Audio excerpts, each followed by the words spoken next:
चलिए अब आगे बढ़ेंगे। मध्य प्रदेश कांग्रेस कमेटी के अध्यक्ष जीतू पटवारी का दर्द उस समय झलक पड़ा जब उन्होंने खुद को वनवास में बता दिया। बता दीजिए, कांग्रेस के प्रदेश अध्यक्ष पीसीसी चीफ हैं, वो कह रहे हैं कि वो वनवास में है। अब उनके इस बयान ने प्रदेश की सियासत में हलचल मचा दी। क्या जीतू पटवारी का वनवास चल रहा है या कांग्रेस का? पटवारी के इस कथन को लेकर कांग्रेस और बीजेपी दोनों ही खेमों में चर्चाएं तेज है। अब जाहिर बात है, पीसीसी अध्यक्ष है तो पार्टी के नेताओं को बचाव तो करना होगा।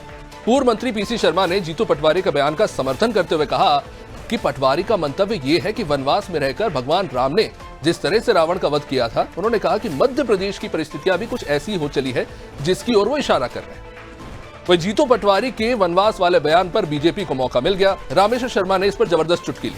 उन्होंने कहा कि कांग्रेस ने ही उन्हें वनवास दिया है, अब ऐसे में वो किस बात का वनवास भोग रहे। रामेश्वर शर्मा ने जीतू पटवारी को नसीहत भी दे दी कि भगवान राम से खुद की तुलना नहीं करनी चाहिए, बल्कि उनके पद चिन्हों पर चलना चाहिए। में तो वनवास भोग रहा है। ये जीतू पटवारी जी का मंतव्य यही है कि वनवास में रह के भगवान राम ने रावण को मारा था। आज जो परिस्थितियां हैं मध्य प्रदेश में उसी तरह इंगित कर रही है, इसलिए ये सब का सफाया करेंगे तभी जी वनवास खत्म होगा। क्या लगता है नेताओं में आपसी गुटबाजी, कार्यकर्ताओं की नाराजगी, सर देख रहे हैं जीतू पटवारी को ऐसा कहना पड़ रहा है कि मैं तो वनवास भोग रहा हूँ? नहीं, जीतू पटवारी जी पूरी ताकत से जनता की बात को उठा रहे हैं, संघर्ष कर रहे हैं, और मैं समझता हूँ कोई भी संघर्ष का रिजल्ट हमेशा पॉजिटिव आता है। अब कांग्रेस ने उनको वनवास दिया है तो मुझे नहीं मालूम, और किस बात का वो वनवास भोग रहे हैं वो जाने। हम तो ये राम के जय जयकार कर रहे हैं, और इसलिए कोई बात ध्यान रखो, राम से खुद की तुलना मत करो। राम के पद चिन्हों पर चलने की कोशिश सब करो, पर खुद को राम बनने की कोशिश मत करो। इसलिए राजनेता जितने भी हैं समझदार हो जाएं, समझ लें, राम के चरणों की धूल बनोगे तो भविष्य उज्जवल रहेगा। राम बनने की कोशिश करोगे तो ऐसा स्थायी मिलेगा कि उस वनवास से कोई वापस नहीं ला पाएगा।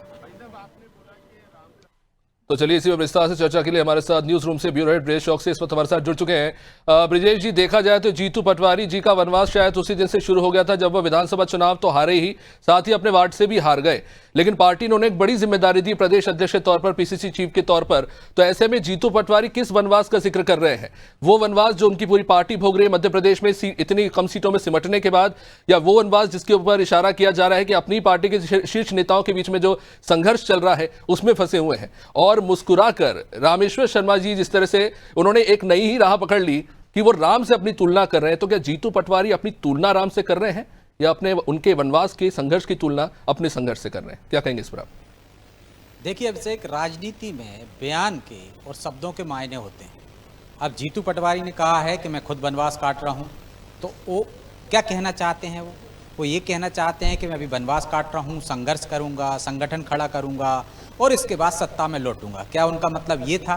क्योंकि एक मायने ये निकाले जा रहे हैं जो कांग्रेस कह रही है कि उनका मतलब है कि जिस तरह से राम ने वनवास गए, वनवास में उन्होंने किस तरह से संघर्ष किया, त्याग किया, तपस्या की, लड़ाई लड़ी, और लड़ने के बाद उनको बाद में सत्ता का सिंहासन मिला। तो क्या जीतू पटवारी अपने कार्यकर्ताओं को ये बताकर ये कि अब संघर्ष का दौर है, हम संघर्ष करेंगे और लड़ाई लड़ने के बाद सत्ता में वापसी करेंगे, क्या कार्यकर्ताओं में जोश भरने के लिए उन्होंने ये कहा, या उनकी पीड़ा थी कि अब, या ये कबूलनामा था कह सकते हैं, जिसका दूसरा पक्ष उसके मायने निकाल रहा है कि जीतू पटवारी ने हार मान ली है, स्वीकार कर लिया है, कबूलनामा कर लिया है कि भाई अब वो सत्ता में वापस नहीं आ पाएंगे, क्योंकि सत्ता में वापस आने के लिए संघर्ष करना पड़ता है। तो संघर्ष कांग्रेस में दिख नहीं रहा है, रोड मैप कांग्रेस के पास है नहीं, तो सत्ता में वापसी नहीं होगी उनकी, जो रामेश्वर शर्मा कह रहे हैं कि हमेशा के लिए वनवास हो गया उनको। अगर क्या जीतू पटवारी ने ये स्वीकार कर लिया कि अब भाई 2028 में हमारे पास कोई ऐसा चेहरा नहीं है, इसलिए वो कह रहे हैं कि अभी तो हम वनवास ही काट रहे हैं। तो ये दोनों के अपने अपने मायने निकाले जा रहे हैं। लेकिन असल बात क्या है, क्यों कहा जीतू पटवारी ने ऐसा? क्या उन्हें कोई परेशानी है? क्या उनको चेहरा नहीं मान रहे हैं उनकी पार्टी के लोग, या उनका संघर्ष अभी जारी है? पार्टी में ही संघर्ष हो रहा है या जनता के बीच में वो संघर्ष करना चाहते हैं?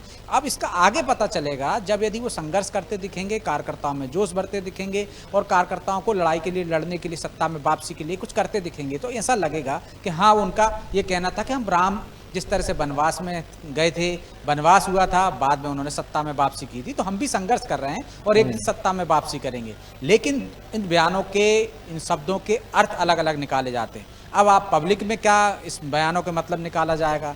क्या पब्लिक ये मानेगी या जनता ये मानेगी कि कबूलनामा कर लिया जीतू पटवारी ने कि अब कोई विकल्प नहीं है हमारे पास नेता नहीं है, हमारे पास नेतृत्व नहीं है, हमारे पास रणनीति नहीं है, कोई रोड मैप नहीं है और हमने एक तरह से हार मान ली है कि 2028 में हम वापसी नहीं कर पाएंगे।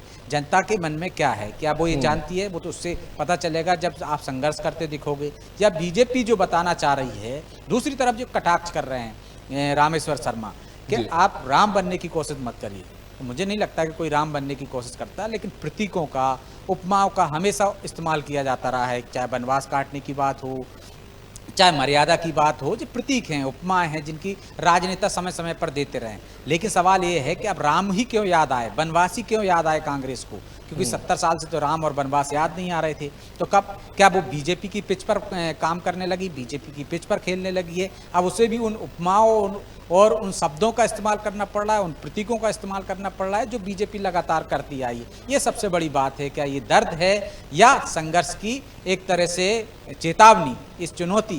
देखना होगा, आने वाला समय बताएगा कि किस मायने में इसको लिया जा रहा है। कांग्रेस जो कह रही है उस मायने में, या बीजेपी कह रही है उस मायने में, ये जनता तय करेगी कि उन्होंने वनवास के बाद कांग्रेस को सत्ता देना है या वाकई में उनको वनवास ही में ही रहना है। ये तो आने वाला समय बताएगा। अभिषेक, बहुत बहुत शुक्रिया विदेश जी विस्तृत जानकारी के लिए। तो देखिए, नेताओं के बयानों के कई मतलब निकाले जाते हैं और जीतू पटवारी के इस बयान का क्या मतलब है, तो खैर आने वाला समय बताएगा। क्या पार्टी के अंदर जो समीकरण बदल रहे हैं, क्या उनका उस तरफ इशारा था या वो पार्टी के संघर्ष की बात कर रहे थे? खैर ये तो आने वाला वक्त ही बताएगा। लेकिन फिलहाल इस कार्यक्रम में इतना ही। आप देखते रहिए अनादि टीवी। नमस्कार।